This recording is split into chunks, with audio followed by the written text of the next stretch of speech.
Hi, welcome back to Detective and Mystery Fiction. If you enjoy my content, please consider hitting the like button. It's the only way the YouTube algorithm notices me. A Person from the Police by Ernest M. Poate, author of Behind Locked Doors.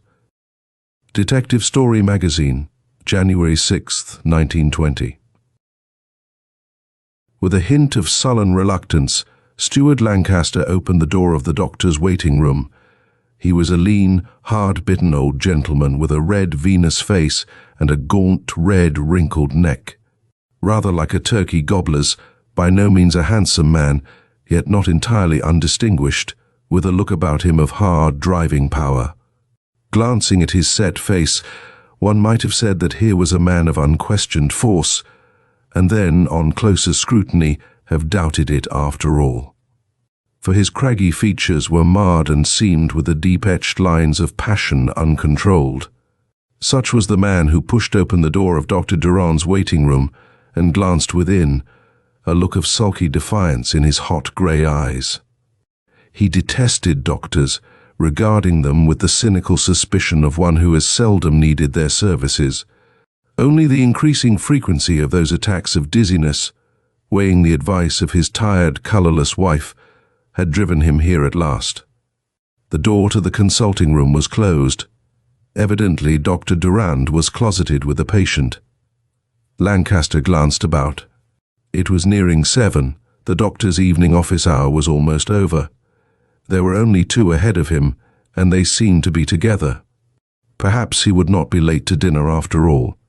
Even as he entered, one of these 2, a stalwart person in neat blue serge, was rising from his seat. Lancaster looked at him cursorily. The fellow did not seem in need of medical attention. He radiated health. He was strongly built. The breadth of his shoulders was accentuated by the cut of his double-breasted coat, which in some indefinable way suggested a uniform. His hands were big and capable-looking, yet soft and well-kept. Not a labouring man, after all, thought Lancaster, and looked again, touched with that curiosity which causes the prospective patients in a doctor's waiting room to exchange furtive, measuring glances. The other leaned over his companion, on his broad face that curious blending of watchfulness and patience which marks the professional nurse. "You wait right here, Mr. Rankin," he was saying. "Don't get up or anything. I'll be back in 5 minutes." He walked toward the door on deft, noiseless feet. Some kind of a nurse, thought Lancaster, and dismissed him, though the other fellow looked strong enough to get about alone. He walked over to the library table, inwardly fuming. True, it seemed that he must wait only for 1 patient instead of 2, but why must he wait at all? If Durand didn't hurry, he'd be late for dinner after all, and Mr. Lancaster was a hearty feeder, a gourmand rather than a gourmet. A fool proceeding anyhow, he grumbled to himself. Durand would feel his pulse and examine his tongue and look wise. He'd spring a lot of big words and then prescribe some simple thing, soda mints, like as not. Probably nothing but indigestion anyhow. He was a fool to wait. Still, those dizzy spells made one nervous. He put a hand to his forehead in a gesture which had become habitual of late. He pored impatiently over a pile of magazines. Bah, all out of date, as usual. Irritably, Mr. Lancaster turned to the other man, now left alone with him. "Why don't doctors and dentists ever lay in a new stock of magazines?" he grumbled. "Never saw one yet in a doctor's office under 6 months old." The other's fine-featured face lit up with a pleasant smile. He was an amiable, rather clerical-looking individual with thick, silky white hair. In a well-bred conversational tone, he replied, "Go to hell." Slowly purpling, Mr. Lancaster glared at him in amazement. Surely he had not heard aright. The fellow's manner was mild as new milk. What did you say?" he demanded. The other man looked horrified. His clear-cut face was painfully flushed. He was plainly overcome with embarrassment. Go to hell," he repeated in a tone of abject apology. Yes, there was no mistaking it this time. That was what the fellow said. Speechless with fury, Lancaster gave vent to a sort of wordless roar. Great veins swelled out on neck and temple. He clenched a trembling fist and advanced threateningly. His unwilling antagonist, crimson with mortification, made pathetically placating gestures, stammering almost tearfully. "Go to hell, hell, hell!" In the midst of this tumult, the consulting room door opened, and Dr. Durand appeared, ushering out his patient. At the same time, the stranger's companion rushed breathlessly in. "Are you this nut's keeper?" queried Lancaster, turning wrathfully to this last arrival. "Take this lunatic away before I hit him." Dr. Durand came swiftly forward. "Be quiet, man," he whispered sternly, grasping Lancaster's arm. Then he turned to the man in blue serge. "Kelly," demanded his severe voice, "what do you mean by leaving Mr. Rankin alone in this way? You ought to have known that something would happen. No excuses now." He cut the other short. "Go inside." "Come, Mr. Rankin, don't distress yourself. I'll explain." Over his shoulder, he scowled at Lancaster, tapping his forehead. "Come, Mr. Rankin," he repeated. "The other gentleman apologizes he didn't understand. Don't excite yourself now." The door to the consulting room closed, leaving Lancaster alone. That choleric gentleman paced up and down furiously, debating within himself whether he ought not to leave the place in dudgeon. But a fresh wave of vertigo decided him to stay. He must see what could be done about these attacks. Only, he'd be confounded if he'd apologize to that nut. Let Durand settle it. Served him right if there was trouble about it. He had no business to have a crazy man in his office, insulting decent folks that way.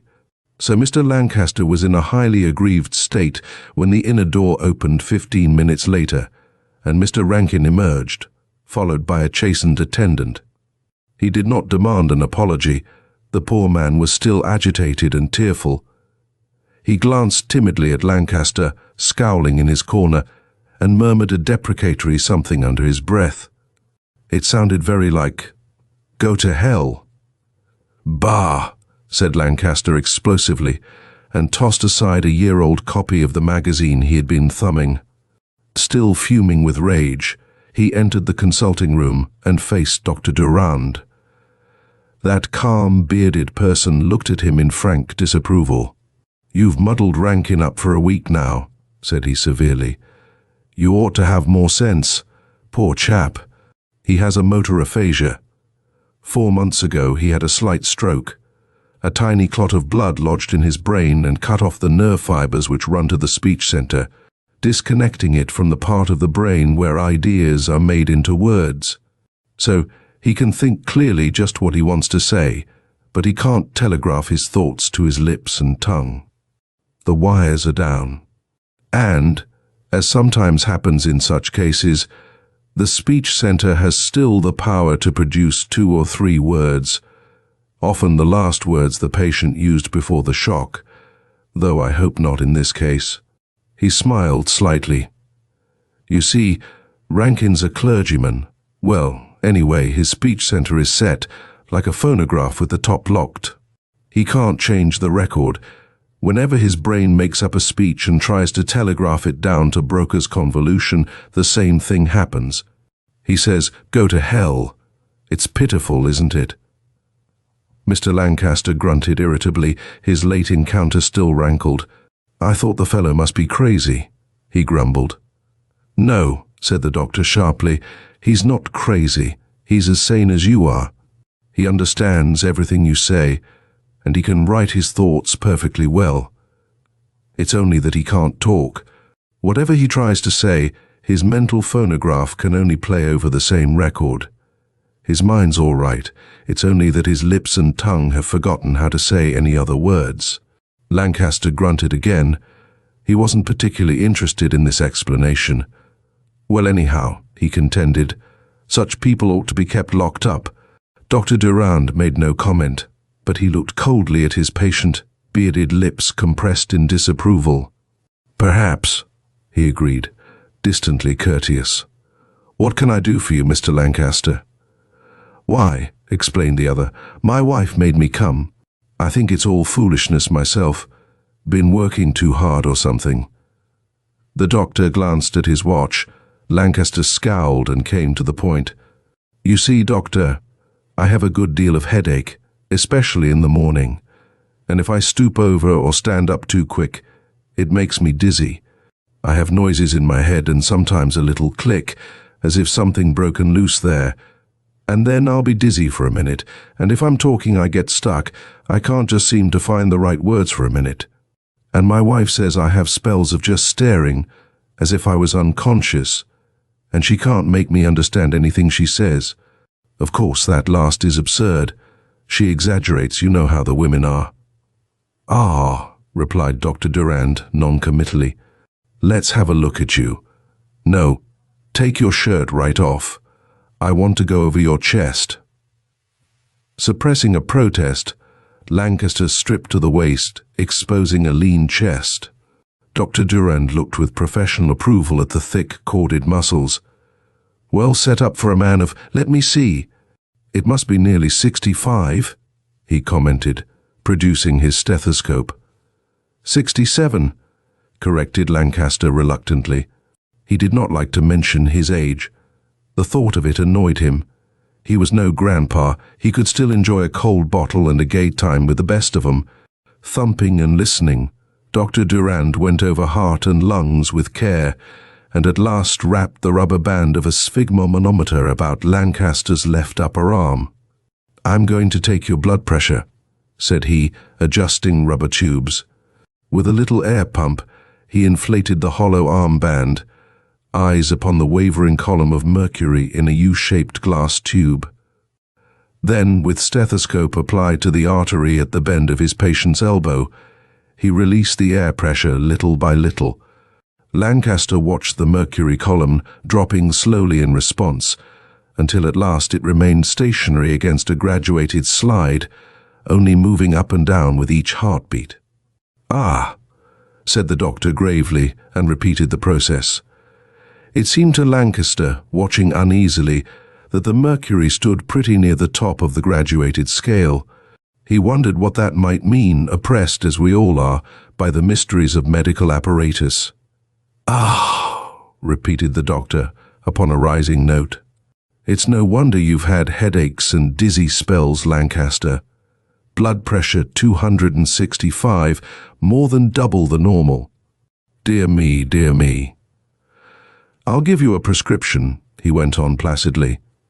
"But diet and hygiene are much more important in such cases as this. You've got a bad case of arteriosclerosis, my friend, hardening of the arteries, you know. A serious case. You'll have to cut out red meats and live carefully, milk and toast and green vegetables from now on, Lancaster. I'll fix you up a diet and send it around. And if you've got any private stock laid by, give it away." Lancaster groaned. He liked his toddy, but the doctor's manner frightened him. "No more drinks for you. Prohibition may save a lot of you old rounders in spite of yourselves. Get this filled." He handed over a scribbled prescription. 10 drops in water after each meal. "And remember, light diet. No red meats, sweets or fancy cheeses." Lancaster groaned once more, being fond of gorgonzola. "Lie down for half an hour after each meal, and be especially careful to avoid all excitement. You've got a vile temper, Lancaster," he went on, with the fearless outspokenness of the old family practitioner. "A fiendish temper. If you let it get away from you, you'll suffer." Lancaster's lean face began to redden, the veins of his neck swelled, but he controlled himself with difficulty. Maybe you're right, Doctor," he confessed meekly, still a little awed by the other's manner. "Of course I'm right," said Dr. Durand calmly. "Why, just now you were ready to hit poor Rankin. You've got to cut it out. You've got to keep your temper, unless you want a stroke someday in one of those childish rages. An apoplexy, perhaps, or an aphasia, like poor Rankin. There. How'd you like to be left with no words on your tongue except some that I've heard you use when you were angry." And Lancaster flushed again, this time with shame.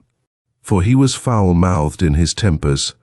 "You must avoid all excitement," emphasized the doctor.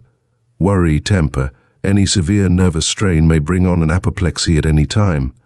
You'll have to settle down and live quietly, man." Rather subdued, Stuart Lancaster accepted his prescription and went out. His mood was considerably chastened. He was remorseful, if not repentant. No doubt he had been irritable and excitable at times. The Lancasters were all high-tempered men.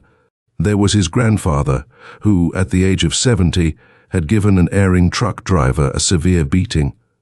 He chuckled at the old gentleman's spirit, then cringed a little, involuntarily. He remembered that soon after old Mr. Lancaster had died in an apoplexy.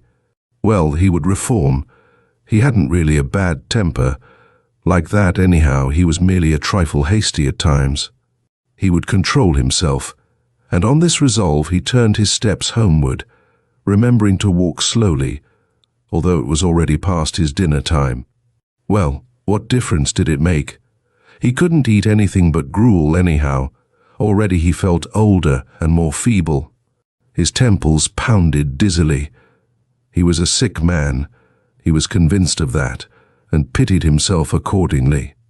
At the corner drugstore, he presented his prescription. Taking it, the pharmacist seemed to look pityingly at him. Did he really look as bad as that, he wondered, glancing into the mirror behind the soda fountain. At home, he answered his wife's anxious questions with an amiability which terrified her. Stuart must really be ill, he was so sweet-tempered. She wiped away furtive tears as she ordered his modest meal. But Lancaster's resolutions were strained severely by his dinner. He ate milk toast and spinach, following the doctor's dietary faithfully, but his gorge rose against this fare. How was a fellow to keep his temper on such pap as this, he thought wrathfully. Across the table, his colourless, ineffectual wife watched his scowling face with well-grounded apprehension. She did hope Stuart wasn't going to have one of his tempers tonight. At any rate, this was a mood more natural than that sick amiability of his first entrance. Internally, Lancaster fumed and boiled, but he controlled his rising anger, grumbling disgustedly through the meal, and pushed back his chair. "Are you ready to dress, Stuart?" asked his wife timidly. "You know we're to go to the Allens tonight for bridge." "No," snarled her husband. "I'm a sick man. I've got to lie down." Her weak lips trembled. "But what shall I do?" she protested. "They're expecting us both." "Do," he snapped. "What do I care? Go alone, stay at home, go to the movies. Here I am sick, liable to have a stroke at any minute, to die maybe, and you blurb about bridge. Bah! That's all the sympathy I get," he flung out, disregarding her tearful protests, and stamped up to his room, while his wife strove to concoct some excuse for him. It must be a good one. Already Mr. Stuart Lancaster's temper was too well known. But her imagination faltered. Sudden illness, it must be, and she would stay and nurse him. After all, it was the truth, she thought defensively, even while she cringed at her friend's conjectures as to the nature of that illness. While she laid off her evening gown for a kimono, her husband lay on his bed. These were fool orders for a doctor to give, he thought resentfully, but he would carry them out. He didn't want an apoplexy. The crimson, mortified face of the man Rankin rose before his mind's eye with a new significance. He heard again that tearfully apologetic murmur, "Go to hell," and shuddered, struggling to compose himself for a nap. Then came a sharp rap upon his bedroom door. Lancaster growled inarticulately. Was his new routine to be broken into thus? "Get out, whoever you are," he called through the door. "Go away. I'm not to be disturbed." "But I've got to see you, Uncle Stuart," insisted an anxious voice. "Bah!" snarled Lancaster. "Come tomorrow." He swore under his breath, scowling viciously, for the voice belonged to William Soames, his nephew and ward, a soft, amiable young man whom everyone still called Billy, although he was nearing his 30th birthday. Between these two was an ancient enmity on one side, the contempt of the hard-bitten elder for a vacillating, spineless boy. On the other, the dull resentment of an amiable child whose diffidently affectionate advances had been rejected throughout a loveless boyhood. "I've just got to see you tonight," persisted the quavering, worried voice. Lancaster hesitated, growling to himself, then surrendered with an impatient oath. There were reasons why he should not antagonize the other just now. "All right then," he called ungraciously. "Go to the study. I'll be down presently." Shrugging into a housecoat, he stepped into his slippers and descended the stairs. He entered his study and dropped into a chair, facing the younger man across his flat-topped desk. "Well," he demanded morosely, "what's the matter now?" Soames fidgeted a moment, looking down at his bitten nails. His round face was harassed and pale, creased into unaccustomed lines of worry. I'm in trouble," he began hesitantly. "You see, that is a payment on my mortgage comes due next week, and I can't meet it. And I backed a note for a friend, and he let it go to protest. And so I came to you." Lancaster gave him a hard, measuring glance. "You backed a note," he repeated scornfully. "Yes, you would, I suppose. And so you came to me," he mocked. "Why to me?" The younger man flushed resentfully at his tone. His boyishly curving lips trembled. "Because," he faltered, "because," then, gaining boldness from his anger, "well, my birthday comes the 3rd of next month. You've got to turn over all my property then anyway, 100,000 it must be. And I should think you might advance me a little now." Lancaster frowned, pulling at his chin. He had counted on his ward's complacence in this matter. It would cramp him dreadfully, he admitted to himself, if he turned over Soames' money in full, even next month. "And just now, can't you borrow on your expectations?" he asked. His nephew gave a despairing laugh. "Borrow," he repeated. "Do you think I haven't borrowed? Do you think I'd come to you before I tried everything else?" he demanded, a flash of the old animosity coming to the surface. "Do you think I'd ask you for anything if I could help it?" Lancaster stared at him, flint-faced, unyielding. "I tell you, you've got to do it," the boy ran on wildly. "You know how I've dragged and pinched along for years, waiting for that money. You know, and you never did a thing to help me out." "To be held in trust for my son, William Justin Soames," quoted Lancaster, unmoved, "until his 30th birthday, unless in the judgment of said trustee Stuart Lancaster, he shall be considered fit to be trusted with its responsibilities before that date. And you've just shown, by backing another man's note, that you're not fit to be trusted with money, even yet." Soames gazed at him resentfully. "You could have given me an allowance at least," he whined. "Father provided for that. You've just taken advantage of the terms of that infernal will to keep me down. Here I am, working and slaving, a $20 a week bookkeeper, and my wife making her own clothes, while you hold my money. But I'm going to have it now. I've got to have it, I tell you. Do you think that mortgage is all? I've been running behind for months and months trying to hold out till August 3rd, and I can't do it any longer. They're on to me down at the office. They're putting an expert on my books tomorrow. Tomorrow.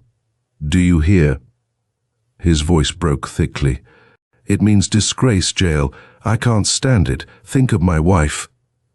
The older man glared across the desk. His lean red face suffused slowly, but his voice was cold. In his hard eyes there was a gleam almost of satisfaction. "So it's come to that," he said slowly, all the smouldering hatred of years in his harsh voice, that bitter hatred of close relatives, more relentless and unyielding than any other. "So it's come to that. A defaulter, are you? A criminal? And now you want me to compound a felony?" Crimson with shame, Soames faced him, soft brown eyes wavering. "Well, yes," he admitted shamefacedly. All I need for that is $542 to make my cash balance. They'd never find anything wrong with the books then. And then there's the mortgage. His voice trailed away as he watched the stubborn, forbidding face opposite. His head drooped with the prevision of failure, but the knowledge of imminent disgrace drove him on.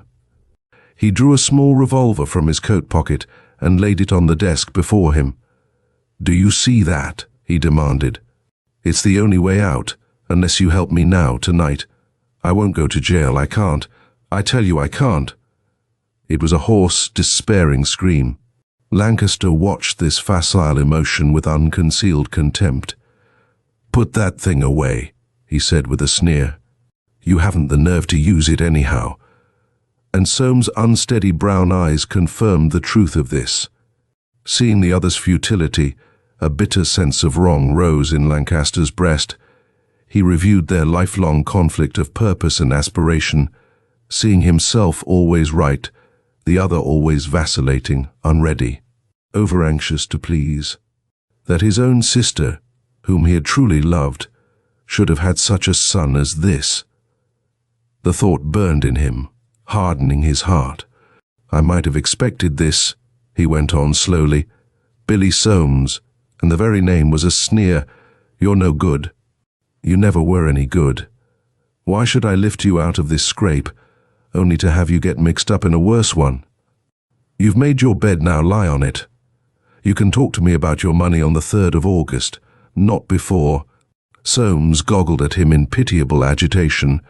On his round, weak face, despair mirrored itself, despair followed by resentment, by dawning suspicion. "You won't help me?" he asked, gasping incredulously.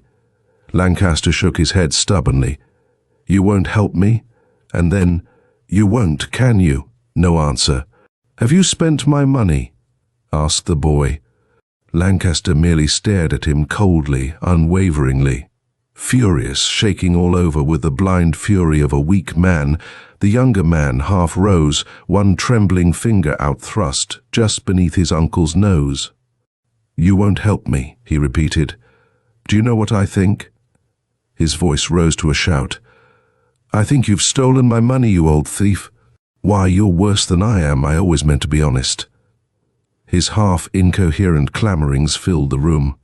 At the accusation, Lancaster too rose to his feet, his rage burning hotter for its uncomfortable hint of truth. His temper, hardly restrained from the beginning of the interview, suddenly overmastered him, exploding in insensate fury. Across his eyes came a red mist, shot with flaming lights. The pounding in his temples increased to a deafening pitch. There was a thin froth upon his writhing lips. For the moment he was irresponsible, insane with anger. Scarcely conscious of what he did, seeing only that loose-lipped, weakly accusing face so long hated, he caught up the pistol still lying on the table between them. There was a flash, a dull, muffled explosion.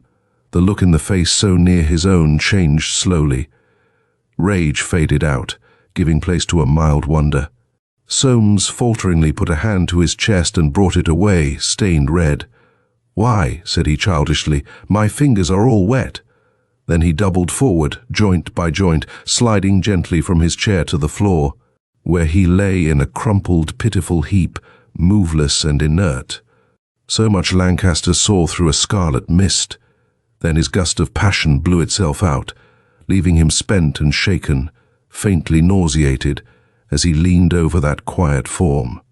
Yes, the boy was dead, quite dead. At the knowledge, a wave of vertigo swept over him. For a moment he rocked on his feet, then suddenly his mind was preternaturally clear and acute. There was no time for regret, for indecision, for panic. Already he heard the drum of running feet. A servant cried out sharply from the hall below. Stooping swiftly, Lancaster closed that limp hand about the butt of the still-smoking pistol, crying out, "Help!" even as he did so. Then he ran to the door. "Help!" he shouted again. "Jennings, Mary, call a doctor, quick! Billy shot himself!" On the words, the butler panted in, Mrs. Lancaster just behind him. Lancaster drew a sobbing breath, choked on hysterical laughter. His breathing space had been so short, so short. "Get a doctor at once," he ordered sharply. "And call the police too. Better not come in, my dear. I'm afraid he's quite dead. Poor Billy. Why couldn't he have waited a minute? I'd have helped him out." He stopped, glancing with admirably simulated caution at the awe-struck servants who stood about, open-eared. "Come, Mary. There's nothing more to be done here. I'll tell you all about it. And you," to the gaping servants, "get about your work. Don't stand there staring."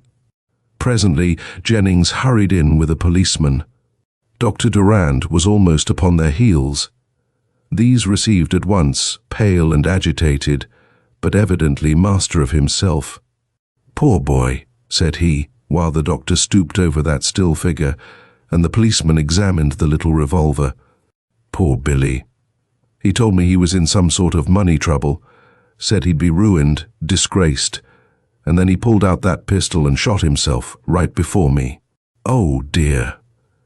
And he wiped his eyes quite openly. "Why couldn't he have waited just a minute?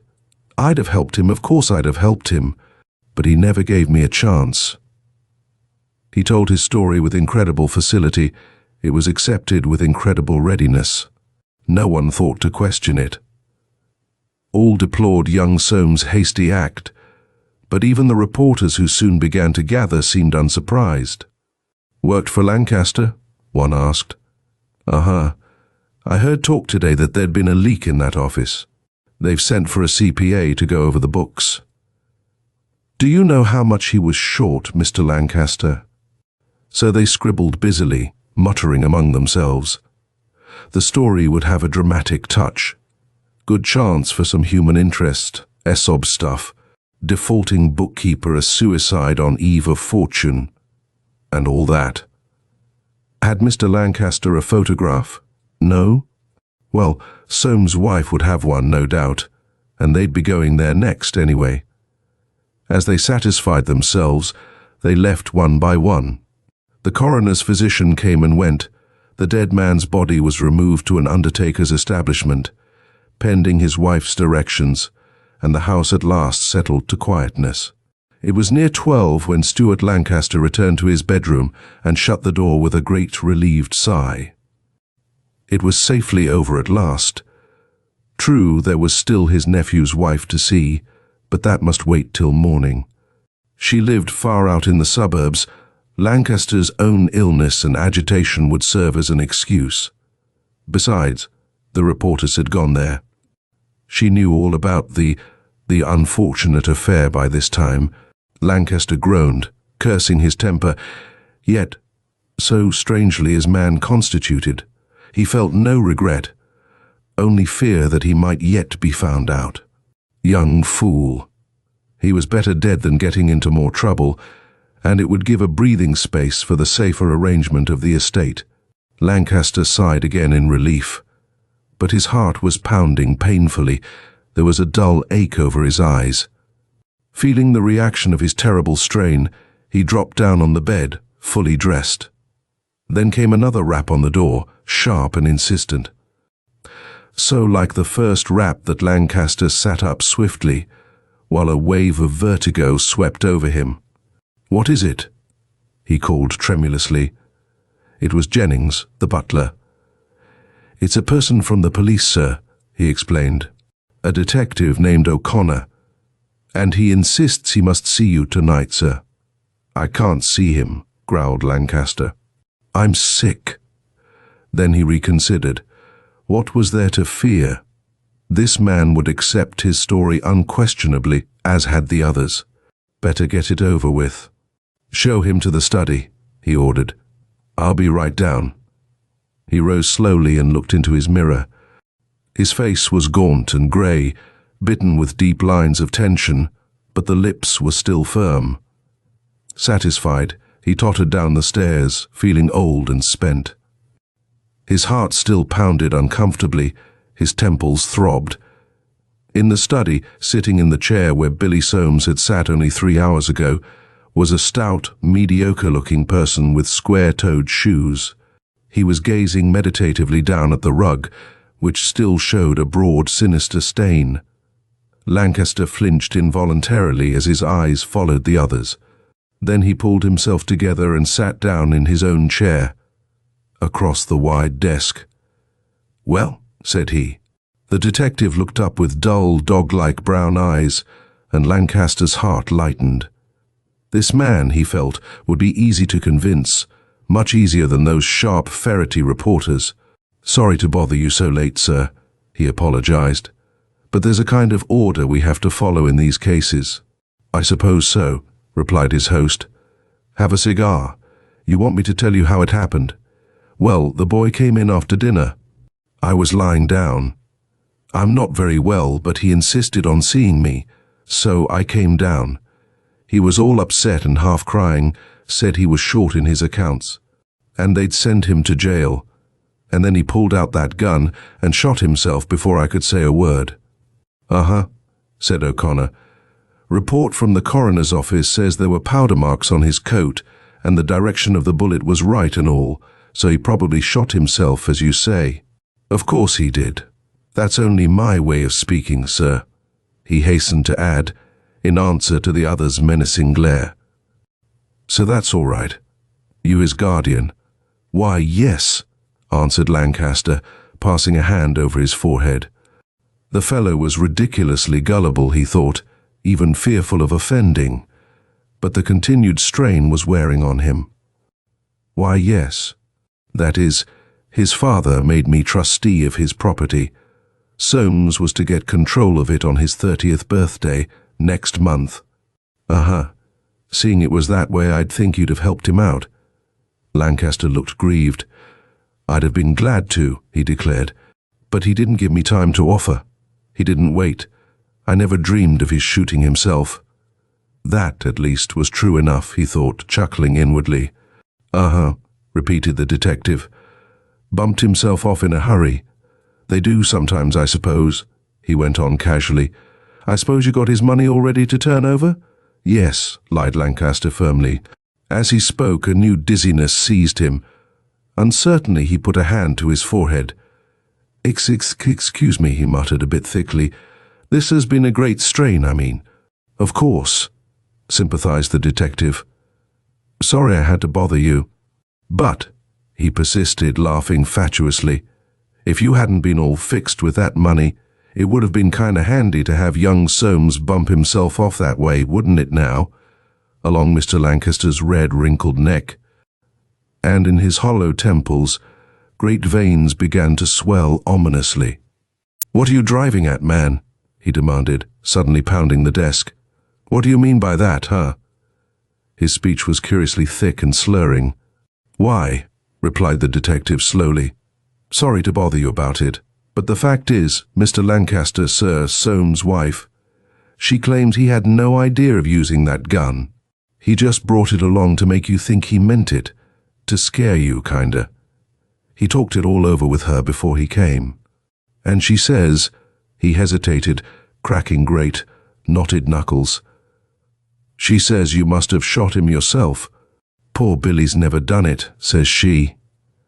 Here was a new menace, but Lancaster's will rose, alert and indomitable, to conquer it. Yet his mind felt numb and dull. He strove to think coherently and could not. He felt a sudden, nauseating wave of fear.